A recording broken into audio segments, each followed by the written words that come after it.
मैले बार आफैसँग यो प्रश्न गर्छु कि आखिरमा बाहिर निस्केर काम गर्ने जो कोहीलाई मात्र किन इन्डिपेन्डेन्ट बनिन्छ, किन उसलाई मात्र स्ट्रङ मानिन्छ। आफ्नो अनि पुरा परिवारको पर्सनल लाइफलाई सम्हाल्ने हेरविचार गर्ने चाहिँ स्ट्रङ भएन र हामीले पनि त दिनरात घरमा खटेर गर्ने काम, त्यसको चाहिँ किन कुनै मूल्याङ्कन छैन त। यदि छ भने आज पनि किन गृहिणीलाई स्वतन्त्र अनि आत्मनिर्भर मानिँदैन त। बुढाको पैसा उडाएपछि उसलाई त मस्ती छ नि, अक्सर हामीले सुन्नुपर्ने कुरा के। हुन त यो घरको हरेक कुना, हरेक चिज, हरेक वस्तुमा उहाँले कमाएको पैसा परेको छ, तर म यसलाई उहाँको मात्र एफर्ट मान्दिनँ, किनकि यसमा मेरो पनि त उत्तिकै योगदान छ। मैले घरमा रहेर बाँकी सबै कुराको ख्याल राखेकी छु, त्यसैले त उहाँले स्वतन्त्र भएर बाहिर निस्केर काम गर्न सक्नुभएको छ। बिहान सबैभन्दा चाँडो उठेर भगवान्लाई धन्यवाद गर्छु। कसलाई के मनपर्छ, कसलाई के चाहिन्छ, आज को आउँछ, कहाँ जानु छ, आफ्ना आफन्त, निम्तो, चुलो, मैले सकेसम्म हरेक चिज घरमै बनाएर खुवाउँछु। सबैको स्वास्थ्यको ध्यान राखेर पकाउँछु, त्यसैले उहाँ हेल्दी हुनुहुन्छ, एक्टिभ हुनुहुन्छ। यो मेरो कमाइ हो। घर सफा राख्छु, आफू पनि खुसी हुने प्रयास गर्छु। भनिन्छ गृहिणी खुसी भएको घरमा माता दुर्गाको बास हुन्छ अरे, भगवानको कृपा सधैँ रहन्छ अरे।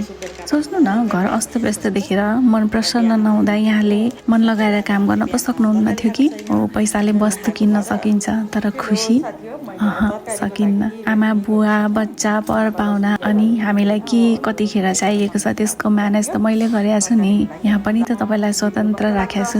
हो, मैले घर सम्हाल्छु, त्यसैले बाहिर निस्केर मन लगाएर फोकस भएर काम गर्न सक्नु भएको छ। उहाँले पाएको प्रमोसनमा मेरो चाहिँ कन्ट्रिब्युसन भएन र। हो, यो मेरो कमाइ हो। पैसाले घरका पर्खालहरू बनिन्छन्, तर त्यहाँ परिवार बसाउन गृहिणीको सबैभन्दा ठुलो भूमिका रहन्छ। हो, यो मैले कमाएको कमाइ हो। मैले दिनरात घरमा खटेर आफ्नो ड्युटी सम्झेर पुरै लगनशीलताको साथ गर्ने कामको मूल्य एकचोटि क्याल्कुलेट गर्नुहोस् त, तपाईँको क्याल्कुलेटरमा आएको अमाउन्ट। हो, यो मेरो कमाइ हो। सोच्नु न, बाहिर निस्केर पैसा कमाउने मान्छे पनि घरमा आएर खाना मागेर खान्छ नि है। यहाँ त ऊ पनि अरूप्रति आश्रित भयो नि होइन।